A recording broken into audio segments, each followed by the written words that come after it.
Hey, Reade, welcome to the show. Thanks so much for having me, Jason. Yeah, I'm excited to have you on. Tell us who you are, what you do. Yeah, so my name is Reade Milner, and along with my wife, Nikki, we own Rogue Pine. We're a digital marketing agency, really heavily focused on the middle of the funnel and email marketing, but we also do video and social.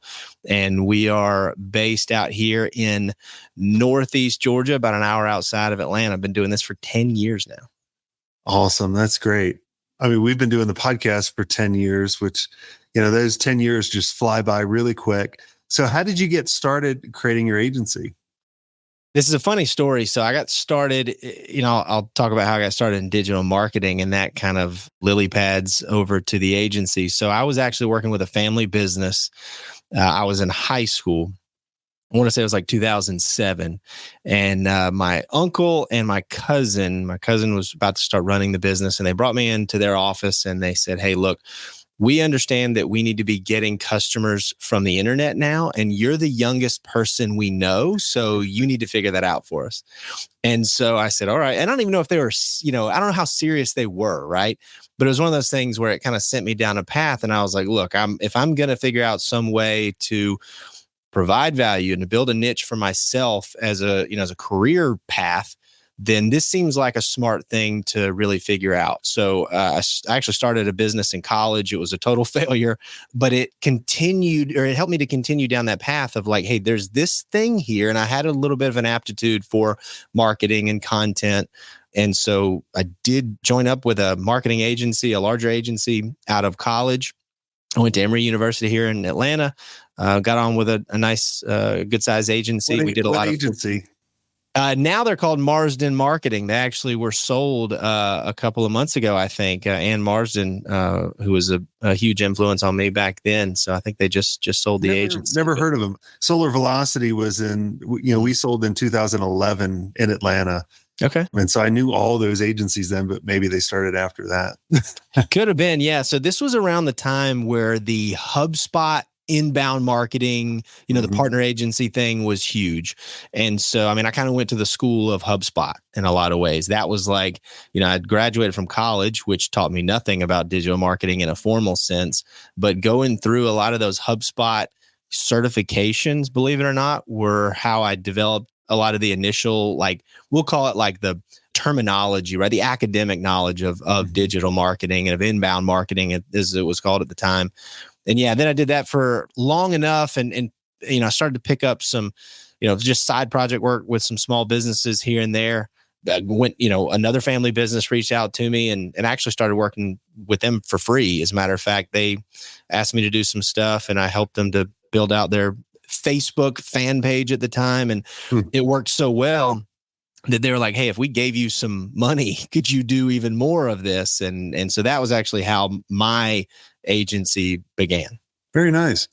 Well, let's talk about kind of the gold mine a lot of agencies and businesses are sitting on. Obviously you work with financial advisors and lawyers, and they're very similar business. And you were kind of telling me there's a gold mine a lot of these businesses are sitting on. Tell us a little bit more about it. So I am preaching this up and down to anybody who will listen. I think especially if you are in an industry that perhaps is a little bit slower to adopt, especially modern marketing, you are probably sitting on a gold mine of hundreds, maybe even thousands of email contacts, old clients, old connections, people that you have just exchanged, communication with over the years as you've been building the business. And if the business has been around for a long time, I'm willing to bet there's quite a lot of them that you've just got maybe in a CRM, maybe in a spreadsheet, maybe just laying around as business cards. And so one of the things we're really hammering is that you need to collect those and you need to get all of those contacts, every single client, every single customer onto an actual email list. And you need to start putting out content to those folks so that they number one, know that, hey, you still exist, or that you exist and you're growing and you're thriving. And two, that you deeply understand the problems that has got them up at night, them, up worried and stressed, and that you've got a way to solve those things. We never run out. You can never communicate that too much, that, hey, I understand what you guys are dealing with. And we're here to help, right? At a base level. You notice I'm not talking about anything really complicated. I haven't mentioned AI or any kind of tools, but you just need to have a solid communication system in place for all those people that kind of know who you are so that they really know who you are and they know how you can help them. When I chat with agencies, I always ask them how often do they talk to their clients, their old prospects? Do they send out anything to their list? And they're like, well, we have this huge list. We don't want them to unsubscribe. Yeah. And I just start laughing. I'm like, well, they can unsubscribe if you don't send them anything. And they're not going to remember you, because I can't tell you how many companies they've done work for me, and then I just forget their name. Yeah. And it's nothing personal, right? You've got a full plate of things to do. And it's not because that firm that you once worked with and you were really pleased with the interaction. It's not that you don't like them, but they're just not the first thing that comes to mind the next time you might need their help, right? It's our job I'm speaking as a business owner now. It's our job to promote ourselves. Look, and I was very, very fortunate to have had some great influences in my life and career. One of the things that I remember learning super early in my career is kind of twofold, right? Number one is if you don't ask, the answer is always no. And then the other one is every no just puts you one step closer to a yes. So if somebody unsubscribes, that's fine. I'm okay with that. I'd rather them not be on my list, because if they have no interest in hearing from me or talking to me, what good does it do me to have them on my list at all? But I want to make sure that I'm there in a very professional and service-minded way to say, hey, look, here's a little bit of info that you may find helpful. And by the way, it's in the content, but I'm not screaming it. Here's how we can help very specifically. And we do that for our clients, and it has helped them to grow significantly. And it's one of those things that they come back to us. And it's why we've had clients for years and years, because they say, hey, we did that, that last newsletter. We've been doing this monthly or biweekly email for a long time. And somebody reached out to us and they said, yeah, I've been reading your stuff and it hasn't been the right time, whatever the reason. It wasn't our budgeting season, or it wasn't a concern of mine, but now because of some new tax law or whatever that I've been hearing about, now it is.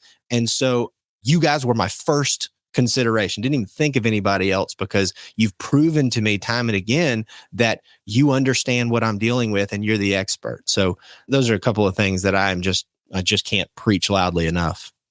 How much is too much? I'm not going to talk about volume yet, but how much is too much in an email to their list? Like, for example, some people put in newsletters together and it's like just piled of stuff. Like if someone really went through all of it, they'd be like, holy shit.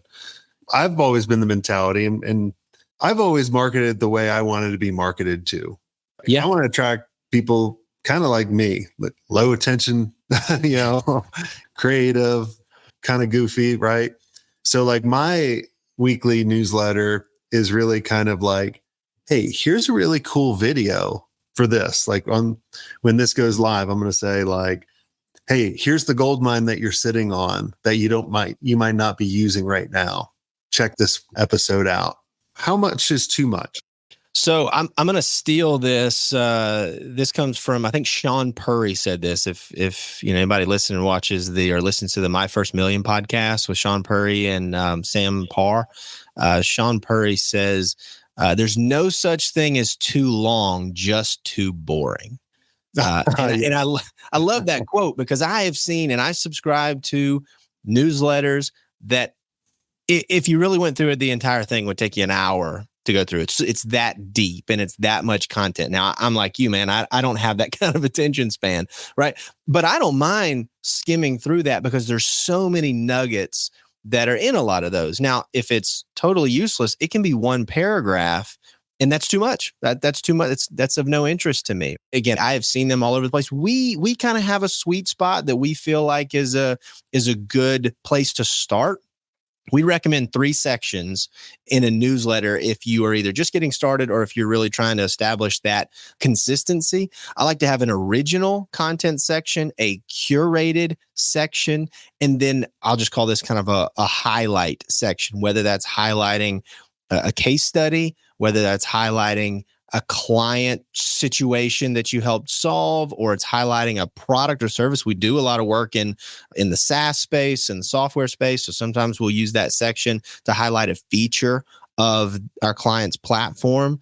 And that we feel like is not so much to where it's overwhelming, especially if you haven't been communicating regularly, but it's enough to feel like it's a nice meaty piece of content that I can spend a few minutes looking through, and it becomes memorable for me. Is the story or the highlight, is that the third? Or I'm just trying to... Yeah, I like to keep that as the third section because, again, we're trying to lead with value, right? The first thing we're leading with is, hey, this is an original piece of content. It's educational, thought-provoking, or it's otherwise, informative in some way. Mm-hmm. And then what would be the second, the curated part? The second would be the curated. So when I talk about curated content, I might pull, in our newsletter, we do this. I like to pull my favorite social post that I came across, in that last week. I like to include an article that I found really helpful that I think would be useful or interesting to my newsletter subscribers, and then a video. Now, those are just three different sources that I regularly will pull content from. You don't have to do it that way, but I like that. It's just a simple, memorable thing for me. And then, the third section of the newsletter would be that like product or case study kind of highlight feature. What are the subject lines? Do you keep that consistent, or do you lead with kind of that first piece to get someone's attention? Or do you say our newsletter is called Agency Insights. So for a couple months ago, if you looked, we would say Agency Insights, volume 5 or 56, whatever, and then have a bunch of stuff. And then I'm like, whenever I see that, my mind goes boring. And then I'm like, just put in do you want to know the gold mine you're missing out on? This is a hotly debated, subject, no pun intended, right? And look, I think there's a really strong case to be made for building a brand within your subscribers' inbox. Just know that's a big challenge to take on, right? If you're trying to, I want people to see every one of my subject lines, and I want them to see the same phrase, Agency Insider, and I want them to be excited to open it. Well, I hope you are able to do that, right? I hope you're able to, and that's great, right? If somebody could do that, I am, fist bumping, and I'm giving you high fives. I'm clapping for you. I just think that's really challenging to do. I would rather test a whole bunch of stuff. Most email marketing platforms have that automatic A/B testing feature, or just go from post to post or email to email, test different styles, test sentence case, right? I've got no beef with clickbait, right? This one tip will increase your sales by X%, whatever. That might be a little bit too baity, but you get my point, right? I also like to go with the titles, right? The really interesting titles. There's the old tried and true method of number habits of highly blank professional, insert professional title there, right? That one works like a charm every time. Is it going to be your 50+% open rate subject line? Maybe not, but I promise you it's going to do better than the industry benchmarks for your industry. It almost always does. I'm trying not to overuse it, but it almost always works. One of the most stressful things about running an agency is proposal. It feels like controlled chaos, right? You rush to get them out the door with complete accuracy, just hoping you don't miss something crucial. One wrong move could lead to costly mistakes or possibly not landing the deal at all. That's why I'm excited about Smart Pricing Table. It's an award-winning proposal software built just for marketing agencies. Now, it's designed to handle your unique challenges and cut down the time you spend on proposal as much as 90%. With Smart Pricing Table, you're going to turn your crazy process into a smooth, predictable system that works for you, not against you.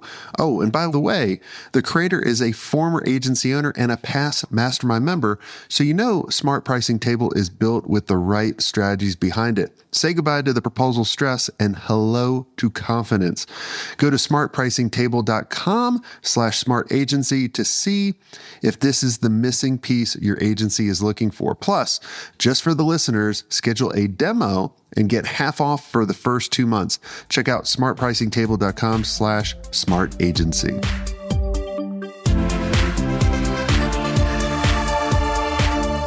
What's the goal for open rates and click-through rates? So internally, we have kind of a rule of thumb. We say 40% is the new 20%. For the longest time, 20% open rate on an email was kind of seen as the gold standard. If you could do more than 20%. And I think for a lot of reasons, that number's been sort of inflated upwards just because there are so many, email platforms, email clients that are auto opening emails as a method of security. And this is, I'm getting outside of my depth and talking about the technical piece there, but that seems to have occurred over the last few years. That probably bumps you by as much as 5 or 10% right there. So we almost just take that off the top in terms of the percentage we're looking at. We aim for 40+% for all of our clients because we feel like that's just the job that they're paying us for. As far as click-through rate, and by the way, most of ours are getting well above 45 to 55% open rates. It's because we really are focused on making sure that we're putting out really high-quality content. We're also helping to kind of prune those lists. I mentioned I don't want people on my list that have no interest in what I have to say, so we are offering plenty of opportunities for them to say, hey, this isn't for me, and that's okay. In fact, when we rebranded our agency newsletter about a year ago, we culled that list down by a few thousand subscribers by just putting out an email that said, hey, look, this is the kind of stuff that we're going to be talking about and pretty regularly in the future. If this is not for you, here's a big old unsubscribe button right here. Go ahead and take advantage of that. And that was totally fine with us. We've had much better and truer engagement numbers since we did that. But to your point, or to your question about open rates, I would say the same thing applies. You're probably looking at doubling what your expectations should be, with the big caveat here that if you are optimizing for click-through in the first place. So it's also important to note, sometimes our emails, we've tested with this, and we have liked the outcomes we've seen from this, that we'll put the entire content, all the content for the long form kind of article style section in the email. So we're not necessarily concerned about click-through rates there. And frankly, the curated content, that's going to other places on the internet. So that's also not a huge concern for me. It does indicate their level of interest and engagement with the content. So it's a signal to us that we're doing something right, but we're not really optimizing for clicks at that stage. If someone was trying to use us as an example, right? So I already kind of told you what we do now is we give a brief overview. Hey, here's the gold mine that you may be missing out. Here's a really good episode that we did. It's 20 minutes long. Click here. What would be your expectation on a click-through rate for a healthy list versus a list? And are there numbers that would say, hey, man, we probably need to clean up this list if the numbers were under? So to be honest, if I'm thinking about the health of a list, I'm looking at open rates there, right? If we've got super low open rates, then that's a concern for me. We had a client that came to us and they had 15,000 or so contacts, and they were getting 1 or 2% open rates. Oh, wow. And we throw up a major red flag, stop everything. We got to figure out what's going on here. And in their situation, it actually turned out that their product was targeted towards students, right? So think .edu email addresses. Well, that type of list is going to churn at a much higher rate than a regular email list, because every year about a quarter of college students are graduating and they're not using that. So it just turned out that those emails, but here's, you may remember this, or You may have heard this. It isn't like those email addresses. I think I still have access to my EU email address. I Right? still have Hotmail. Yeah, I mean, they still get, it's not like those things get deleted, right? Yeah. So they technically exist, but no one's checking that. So anyway, so that's one issue that we're really looking at to try to fix that. If we're getting good open rates and low click-through rates, there's not really a point at which I'm super concerned about the health of the list. We are just going to want to, one, figure out what we're optimizing for, right? If we are trying to drive traffic to, say, like the Apple podcast download page, then we're going to tweak the language. We're going to tweak how we actually are using those copywriting principles to get people to read the content that's in the newsletter and specifically get them to click the link. So we'll focus on those things.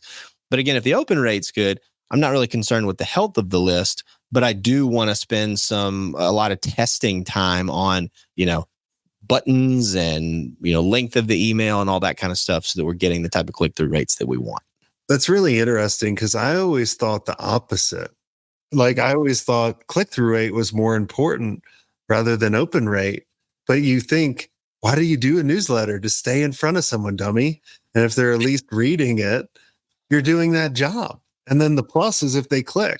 So the click-through rate is always going to be probably significantly lower, I would presume, right? Oh yeah, I mean you're going to see sub 10% click-through rates, and that's okay, right? I mean because just there's so many fewer people that are, especially if the call to action is to something like book a call page or something like that, right? And specifically in the case of a lot of our clients that again are in legal and financial services, there are so many reasons why a potential client of a law firm loves everything that their lawyer's newsletter is saying, but they just simply have no need right now. No. Now that need could immediately pop up because of some life-changing event or some new bit of information. I mean, there's a spike every year around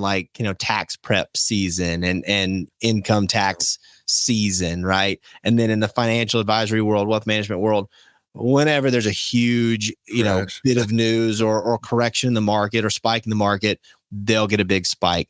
But you can't predict really either one of those things except for the tax prep season, right? But if there's a death in the family and all of a sudden, Joe Smith is set to inherit a couple $1 million from his baby boomer parents, well, there's an immediate need for an estate attorney right then, right? Can't plan for that. So what you can do if you're in that situation is just make sure that you're there. It's like being a good friend, right? It's like, hey, I'm not just going to show up when I think you can do something for me, right? When you can pay, you can pay me for something. It's, hey, look, I'm always here. I'm here to help. You know how to find me. And just that consistent touch points, it just makes a huge difference when that time is right. Yeah. Yeah. I mean, that's a good way to think about it that I haven't been thinking about. I don't think many people think about it that way. They want that immediate gratification. Well, I sent this newsletter. I expect some clients. Well, I mean, we were talking about this before the camera started rolling that I get that email marketing is not the sexiest marketing channel out there, right? And I even sometimes feel like I'm having to I feel a little bit like a boomer marketer, right? Because I'm talking about something that was super popular 20 years ago. But it is really hard to ignore the data there, right? And we talk about this a ton, right? The sales after exposure, meaning when somebody purchases, they purchase 40 times more often after they've received an email from a brand than if they just saw that brand on social media. And a number of others. The other thing we talk about is the ever-changing algorithms on social media. Now, we love social media. We use, we're using, LinkedIn, Twitter, Facebook. We're using them all, and we're using them to drive traffic for our clients, for ourselves as well. But I've seen it happen. You've seen it happen, Jason, where Facebook or X or LinkedIn will decide to make a change to their algorithm. By the way, Google is doing this too with their search. And then overnight, the traffic that you're getting from that platform can fall through the floor. Yeah. I mean, you're on rented land that they can kick you off at any time. with an email list, I mean, and the assets that you own, like even putting videos on YouTube, you don't own that platform. They could kick you off. Yep. Now with the podcast, I own and I pay for putting, on iTunes and iHeart. Now they could kick me off, but I'm on other platforms. But on the email list, I own. And to kind of hit your point home, most people that join our community, our masterminds, they've been listening to the show for years. That's right. They've been lurking in the distance. I can't tell you how many times we hear that from clients of ours. We hear it from our clients, right? Where we're hearing it from our clients. They'll say, yeah, this guy, Jason, he reached out the other day and he's actually selling his business and he needs an M&A attorney. Turns out he's been on our, he's been an email subscriber for 5 years. And we thought we didn't even know it was a Gmail account, right? Like we didn't even know who it was. And all of a sudden they filled out a schedule a call form and they're trying to figure out how they can sell their $8 million business. Right. And so those types of things, we hear them all the time and we love those. And I'll say this is another point or another argument for email marketing and to the point of it not being super sexy. Look, we get how fun it is to have a post or a video or something go viral, right? We had one the other day. I put out a video on LinkedIn. It got like almost 1 million views. And my wife was making fun of me because I kept checking it, because it's impossible not to, right? You kind of get sucked into that. But you know what? We've gotten a heck of a lot more business from emails that we've sent out, and we've got a 42% open rate on it, and 3 people filled out a form, and one of those people happened to be a 6-figure, relationship for us over a couple of years, right? And it's not something super exciting. We didn't send the email out, and then swans and doves, flew out of the sky, and a light shined on us. It wasn't as exciting as going viral, but it makes freaking money, man. Yeah, I mean, steady Eddie wins the race.